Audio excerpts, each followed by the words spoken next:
নমস্কার বন্ধুরা, মনস কিচেনে তোমাদের সকলকে স্বাগত। আজকে আমি তোমাদের রান্না করে দেখাবো দই ফাঙাস। দই ফাঙাস করার জন্য আমি ফাঙাস মাছকে হলুদ মাখাইনি, শুধু নুন মাখিয়ে আমি এটা ভেজে রেখেছি। তার জন্য লাগছে পেঁয়াজ কুচি, কাঁচা লঙ্কা, আদা, রসুন, টক দই, চিনি, কাজু আর নুন।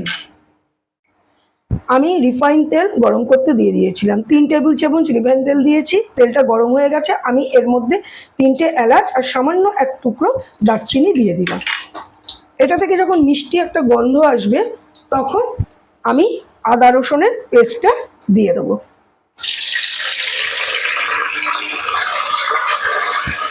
এটাকে এবার ভালো করে কষতে দিলাম।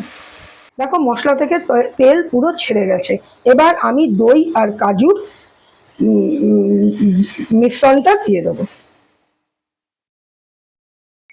এবার আমি কাজু আর দইয়ের পেস্টটা দিয়ে দিলাম, দিয়ে একদম সিম আঁচ করে এটাকে খুব ভালো করে নাড়তে হবে।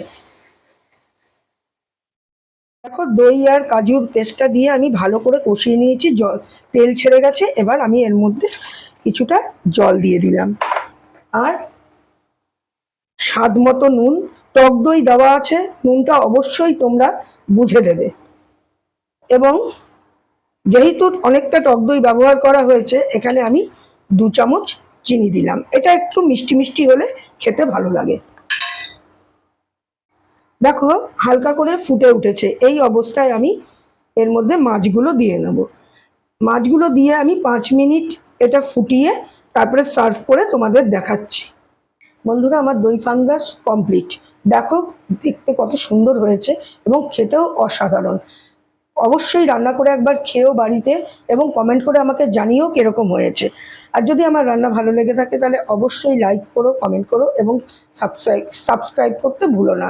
ধন্যবাদ।